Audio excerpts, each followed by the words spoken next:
Look at the rest of these. If you want a small, here's the sign. Here it is right here. Sold out. Right there. Oh, okay. Well, let me get a medium. Sold out. Let me get a large. Sold out. Let me get an extra large. Sold out. Hey, 2XL. Sold out. The WNBA just got even messier. Sophie Cunningham's jersey disappeared from shelves in record time, leaving other players wondering why their own merch is collecting dust. Is this real fan love or just some next-level marketing? Either way, egos are bruised, shade is flying, and we're here for every second of the chaos. I'm so excited. Like when I say that I am refreshed and I am motivated and I just like kind of feel like my spark is back.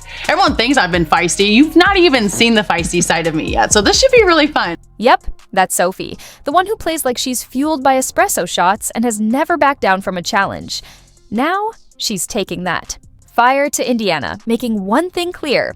She's here to win, not make friends. Your initial conversations with the coaching staff as they maybe discuss what this season could be like both for the team and for you. Yeah, I've always been a huge fan of Stephanie White, and I'm not kidding. We in college we played. I played. She coached against me and whatnot, and so we've known each other for quite a long time. And since I've been in the league, I was like, hey, when are you gonna coach me? You know, like it was always just kind of a running joke, and it's been one for the past like 3 or 4 years, and so to finally all kind of come together just at the right time, I'm stoked. I think she's a heck of a coach. I love her offense. I love her approach to games and her approach to her players and the relationship she has with her players. From the second Sophie strutted into her press conference, you could tell she was already carving out her space in the Fever lineup.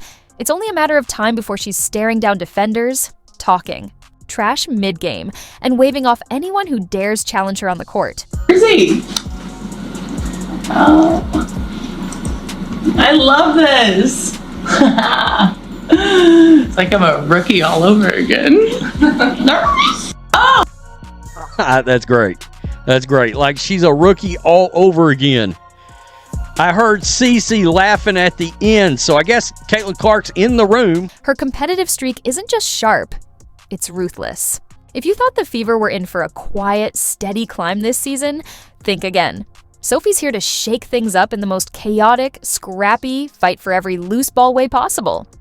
And honestly, it's exactly what this team needed. She is entering the locker room, and just a forewarning, this is not a lot of basketball talk video. This is just a lot of like fun, like Sophie Cunningham has arrived team talk. And if you listen closely, you do hear the voice of none other than Caitlin Clark laughing in the background. Oh gosh, this is the first time I've seen my jersey. Oh, I love this. It's like I'm a rookie all over again. But this isn't just about Sophie joining a team. It's about the message she's sending. I'm here to dominate, and I don't care who gets in my way. Subtle? Not even close. Effective? Absolutely. I also learned that if I'm not in the gym, I'm normally by the pool. And so I was actually poolside when I found out. And, there's a lot of emotions just because I have been out there for so long. But to be honest, my original thought was like, oh, heck yeah. Like, we're about to go win a championship. Like, that's exactly where my mind went. And like I said, it's all about the people. It's about the culture. I learned a lot out there, but now I'm ready to move on to something bigger, something better, and have a lot of really great players around me to, seriously go win a championship. The once you. Second she put on that Fever jersey, the internet lost its mind. You'd think it was a national crisis, except instead of emergency response, people were scrambling to grab her jersey like their lives depended on it. Somewhere, a Nike executive just Finally here! All right. And just like that, gone.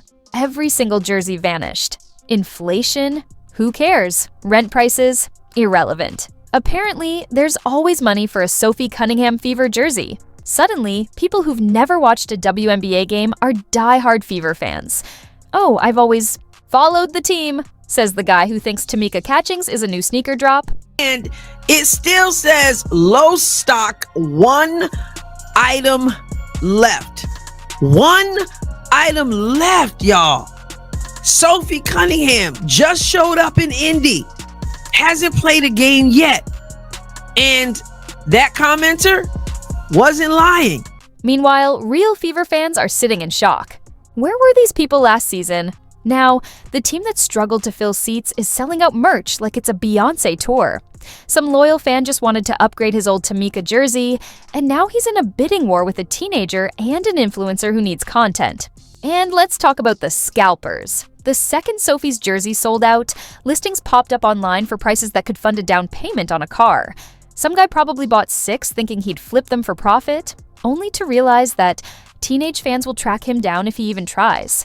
I learned so much out in Phoenix. I was really blessed to have some really great teammates. You get to learn from the GOAT, Diana Taurasi. We've had a lot of people going in and out of that program. They've won championships. And so there's just a lot to learn. And I think that when this opportunity came about, when I first heard about it, I was so excited. Like I just knew that it was my time to get outside my comfort zone. The style of play that you guys are playing here, that Stephanie is going to bring here, it's run and gun. Somewhere in Indiana, a Fever staffer is stress eating because they underestimated Sophie mania. Nike's pretending they didn't see this coming. But, they've got factories running full speed. If they're not already planning a limited edition, gold-trimmed Sophie jersey, they're missing out on free money. One thing's for sure, Sophie just did the impossible. She turned an Indiana Fever jersey into the most sought-after fashion piece of the year. Somewhere, a designer in Paris is taking notes. And Larry Bird? He's shaking his head in disbelief. But for me, I'm excited to be closer to home. I'm excited to deep dive into the community of Indiana. I've already met a lot of really cool people. I'm excited to inspire the next generation of young boys and girls around here, get to know the community more. But I promise you that I'm just ready to just win. Oh, Indiana Fever fans? Sports fans, sometimes it makes it a little bit harder to celebrate some players because your love for other players. Tom Brady, Peyton Manning, Steph Curry, LeBron James, it don't matter what side of the fence you fall on. You're going to hate on one and you're going to love the other, but you got to give credit where credit is due. The Caitlin Clark effect is a real... The Chicago Sky were also playing the Brazilian national team at LSU. Oh my goodness. Oh, hell. Indiana Fever. We definitely want to see more, but I do like what I'm seeing. It seems like for the most part, just in general, and this was the same vibe that I got with Aaliyah's workout, it just seems like the two are having fun. Sophie seems to be so grateful and so happy that she did sign with the Indiana Fever, and she expressed that in some of these. One of them two will not be here next year, bro. And we just got to mentally get prepared for that. But until then, we're going to root for the team, get ready to watch them put the beast on a lot of these ladies in the WNBA until that time comes. It's just like I stated, one of those two is not going to be here next year, bro. And they got all the pieces that they need to have to win a championship this year. No question. I believe they can get it done. It's going to be a battle, because you quite essentially put a bunch of ladies together that's never played with each other. I don't see it being bad to where, like somebody's going to be more ball dominant than the other. I think the ball should stay in Caitlin Clark.